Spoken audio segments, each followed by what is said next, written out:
నిజామాబాద్ జిల్లాలో ఎండల తీవ్రత కొనసాగుతుంది. సోమవారం కోటగిరిలో అత్యధికంగా 39.6 డిగ్రీల ఉష్ణోగ్రత నమోదైంది. వేల్పూర్లో 39.4, కొండూరు 39.3, మొస్రా 39.1, మెండోరా 39, ఎర్రగట్ల 38.9, వెన్పల్లి, నిజామాబాద్, మాచర్ల 38.5, ఎడపల్లి 38.4, లక్ష్మాపూర్, గోపన్పల్లి, రెంజల్ 38.3, మల్కాపూర్ 38.1, పెరికెట్, మంజిప్ప, మంగిడి, మోర్తాడ్ 38 ఉష్ణోగ్రత కొనసాగుతుంది.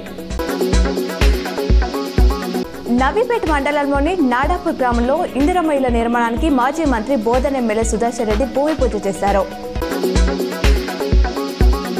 నిజామాబాద్ నగరంలోని గంగాస్థాన్ బైపాస్ రోడ్లో గల rural MLA doctor Bhupathi Reddy camp కార్యాలయంలో లబ్ధిదారులకు ఎమ్మెల్యే కళ్యాణ లక్ష్మి షాదీ ముబారక్ చెక్కులు ప్రదానం చేశారు.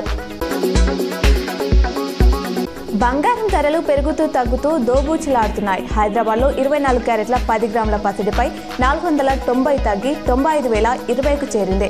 ఇక 22 క్యారెట్ల పుత్తడి 10 గ్రాములకు 450 తగ్గి 87,100 వద్ద కొనసాగుతుంది. అటు కేజీ వెండిపై రూపాయలు 1000 తగ్గి 1,08,000గా ఉంది. రెండు తెలుగు రాష్ట్రాల్లో దాదాపు ఇవే ధరలున్నాయి. హైదరాబాద్లో జరుగుతున్న మిస్ వరల్డ్ పోటీలు క్వార్టర్ ఫైనల్స్ దశకు చేరాయి.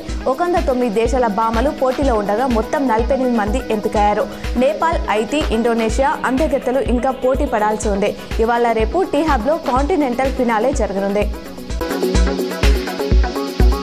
నాగరంలో తెలంగాణ గురుకుల minority residential school and college పోస్టర్ను కలెక్టర్ ఆవిష్కరించారు.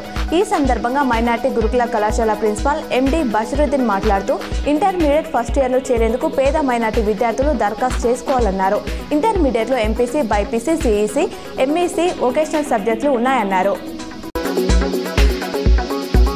బియ్యం ఉత్పత్తిలో చైనాను వెనక్కి తోసి భారత్ వరల్డ్ నంబర్ 1గా నిలిచింది. 14.9 కోట్ల టన్నుల బియ్యం ఉత్పత్తితో భారత్ మొదటి స్థానంలో నిలిచింది. 14.46 కోట్ల టన్నులతో చైనా రెండో స్థానంలో ఉంది.